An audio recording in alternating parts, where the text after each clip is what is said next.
महर्षि उड़िया बाबा को भी एक उपासक ने प्रश्न किया था कि महाराज जी, मन कैसे रुके? तो उड़िया बाबा ने उत्तर दिया, नियम पालन से।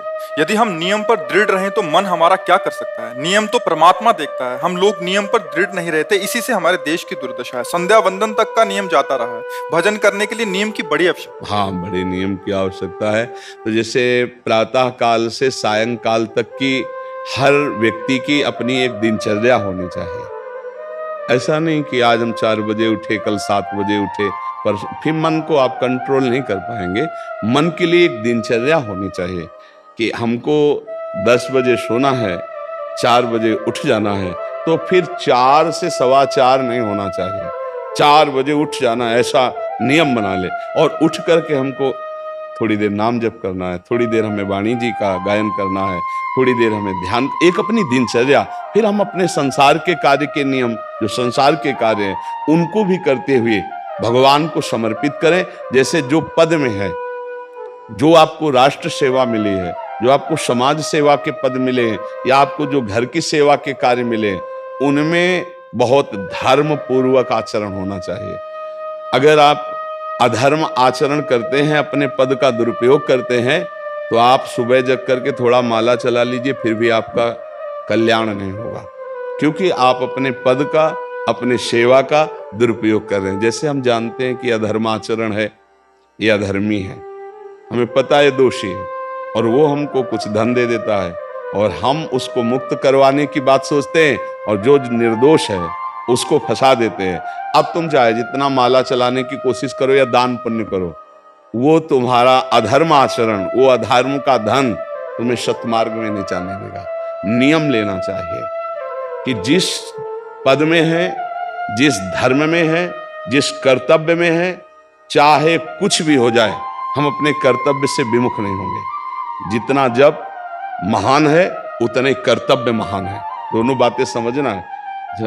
माला फेरा और इसके बाद बेईमानी, अधर्माचरण, इनका कोई नियम नहीं है कि हमें कैसे चलना है, तो वो माला काम नहीं कर पाएगा, क्योंकि उसका तभी सत्य भाव माना जाएगा माला जपला जब धर्माचरण है। धर्माचरण नियम से। बोले वो बड़े कट्टर नियम वाले हैं, उनको घूस नहीं है, आप उनको भयभीत करके नहीं काम करवा सकते, प्रलोभन में काम नहीं करा सकते।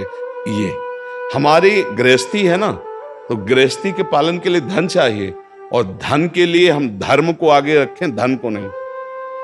धर्म को, हमारा कर्तव्य क्या, प्रायः जैसे पूज्य बाबा ने कहा, आज हमारे देश में बहुत दुर्दशा हो रही है। दुर्दशा हो रही, क्यों? क्योंकि सब अपनी जगह से गलत हो रहे हैं। अगर अपनी जगह हम ठीक रहे तो हमारी दुर्दशा नहीं होगी। हमारा भजन कम होगा, लेकिन हम धर्म से चल रहे हैं तो हम विजयी होंगे। हम भगवान को प्रसन्न कर सकते हैं, क्योंकि हमें जो कार्य मिला है वो भगवान का ही कार्य, सृष्टि भगवान का कार्य।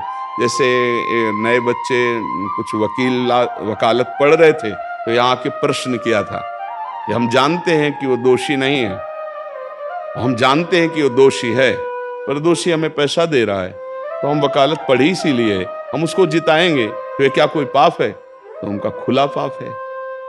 बोले नहीं, हमारी कोई ऐसा कंपनी दो, ऐसा कुछ बोले कि हमारी कंपनी को ये सिखाया जाता है, तो हमको तो ये करना ही होगा, अगर नहीं करेंगे तो हमारी वकालत का मतलब क्या रहा? तो नहीं, वकालत का मतलब अधर्मी को मुक्त करवाना नहीं है।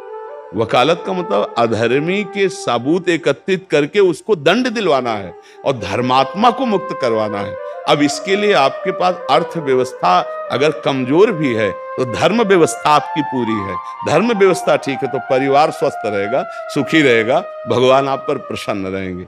अच्छा, फिर हमने तर्क रखा कि जैसे आपकी बहन के साथ कोई गलत व्यवहार करे, आपको पता है, और वो आपको 10 लाख रुपया घूस दे, तो क्या आप उसका पक्ष लेंगे? नहीं, तो फिर दूसरी बहन के साथ किया। अब यहां विचार करना है ना, अपने भाई का अगर कत्ल किए हो, मुझे पता हो कि ये दोषी है, तो क्या हम पैसे से उसको मुक्त करने देंगे? लगेगा कि जान की बाजी लगा देंगे, और तुम्हें हम ऐसे ही एक गरीब आदमी की किसी ने हत्या की है, तो आपका पक्ष बनता है। पर यह ज्ञान कहां मिलेगा? बिना अध्यात्म के ज्ञान तो मिलेगा नहीं। ज्ञान तो इस बात का मिला कि कैसे पैसा कमाया जाए। अच्छा, वो पैसा यदि अधर्म से आया है तो आपकी दुर्दशा कर देगा, आपकी बुद्धि भ्रष्ट कर देगा। तो जो बाबा कह रहे हैं कि आज हमारे समाज की बड़ी दुर्दशा हो रही, उसका कारण यही है कि हमें अध्यात्म का ज्ञान नहीं, हमें धर्म का ज्ञान नहीं, और बड़ी बड़ी गलतियां हो जाती है। बिल्कुल पता है आदमी निर्दोष है और हम धन के प्रभाव से उसको दंड दे देते हैं। वो दंडा भगवान जब आपको पलट कर देंगे तो आप सह नहीं पाओगे, उसका परिणाम बहुत बुरा होता है। तो इसलिए समाज को चाहिए अपने अपने कर्तव्य का पालन करते हुए एक नियमावली बना ले।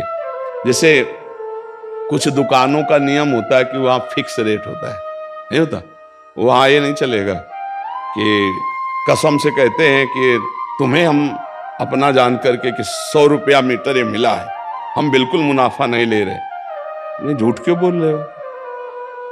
दुकान खोले हो मुनाफा के लिए, झूठ क्यों बोल रहे हो? नहीं लेंगे मुनाफा, हम जितने का लाए हैं उससे मुनाफा लेंगे, पर 120 रुपया मीटर देंगे, कपड़ा बढ़िया है, नाप फिट है, इससे नीचे नहीं उतरेंगे, हमें सफाई देने की जरूरत नहीं है कि हम कसम खाते हैं या ऐसा। जानते हो ये बिजली है, दुकान है, नौकर लगे हैं, तो इसका मुनाफा लेने के लिए दुकान खोलें, कोई दान करने के लिए तो नहीं। तो सबको पता है मुनाफा लेगा, लेकिन एक फिक्स दाम, उसे 10-20 रुपया का मुनाफा लेकर के हम उसको बेच रहे हैं। लेकिन झूठ क्यों बोले?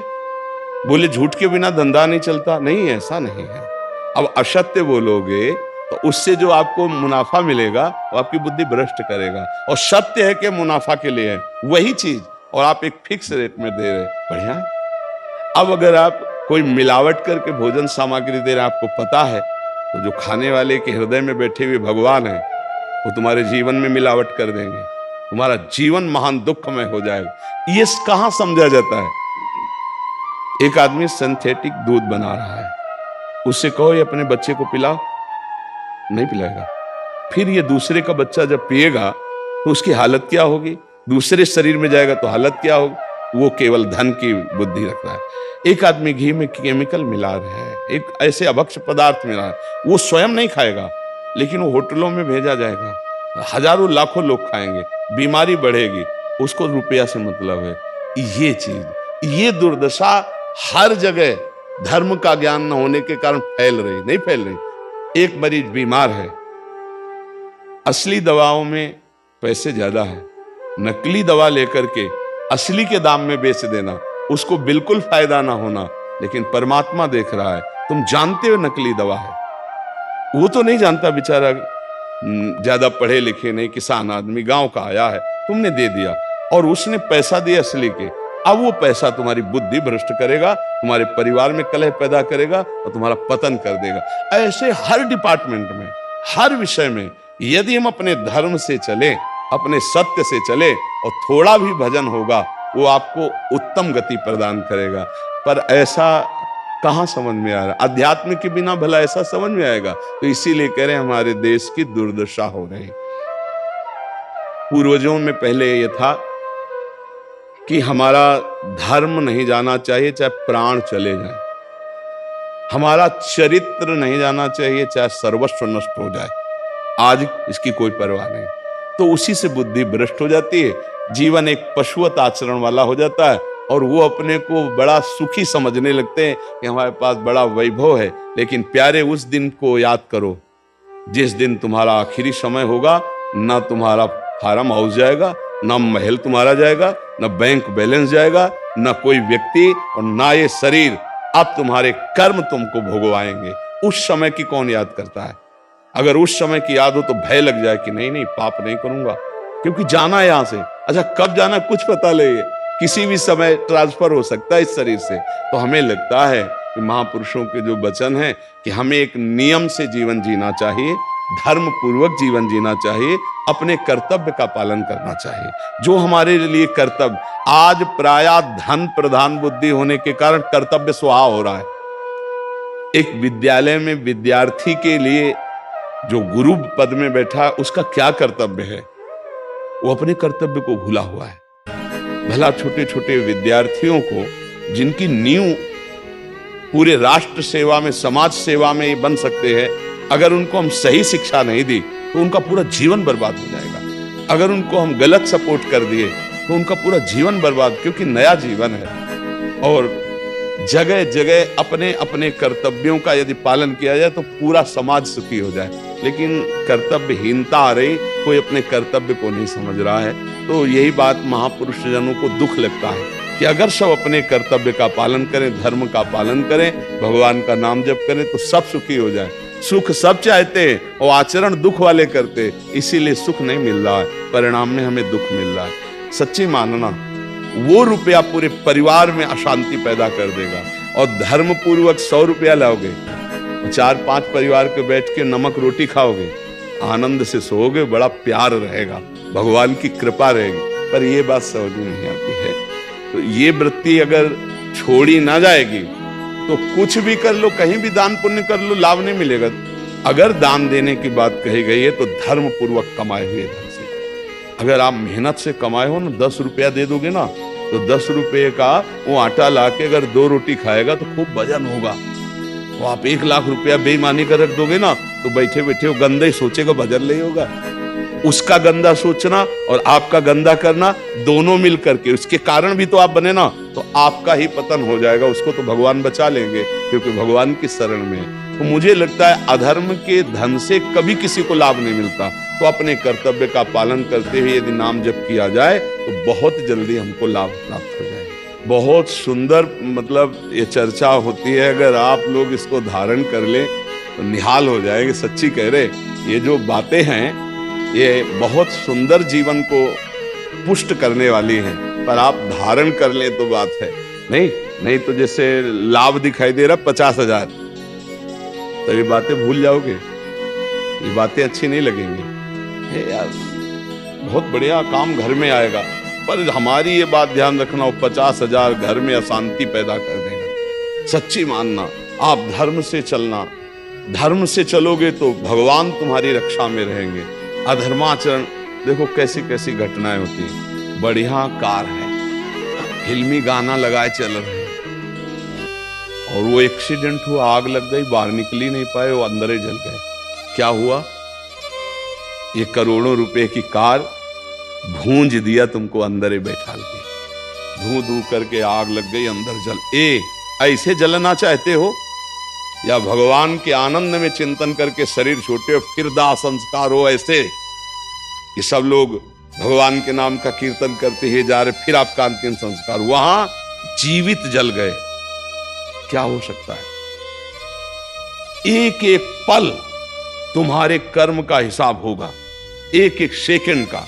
ऐसे कर्म करो कि हमारा अच्छा हिसाब हो, बुरा हिसाब। ये मत समझो कोई देख नहीं रहा, वो देख रहा है जिसको हिसाब करना है, वो देख रहा है। उसके लिए कोई वकील या किसी सबूत की जरूरत नहीं होती, वो सर्वांतर्यामी आपके अंदर बैठे ही देख रहा है। तो सदैव जैसे सत्संग सुन रहे हैं, तो अगर हाथ जोड़ के प्रार्थना है, थोड़ी भी बात मान लोगे तो आप सच्चे सुख के मार्ग में चलने लगोगे। नहीं तो भाई बहुत गंदी हवा चल रही है, माया की बहुत गंदगी ऐसी फैल रही, कलिकाल है ना, कि ये बातें किसी को पसंद नहीं आती। वो बात बताओ कि हम कितना रुपया कमा ले, कैसे कितने भोग भोग ले, और वो अध्यात्म में नहीं है। आपको सच धोखे में मत रहना, अध्यात्म में है। जितना आप धर्म से चलोगे उतना सुखी होगे, और लोक में है जितना धन मिल जाएगा उतना सुखी माना जाएगा। लेकिन वो सुख नहीं है, वो चंद मिनट के लिए हाइलोजन की तरह जलेगा, फ्यूज हो जाएगा। और धर्मात्मा दीपक की तरह जलेगा, पर बहुत काल तक चलता रहेगा। इन बातों का चिंतन कीजिए, खूब नाम जप कीजिए और भगवान के भरोसे रहिए, गंदे आचरण मत कीजिए।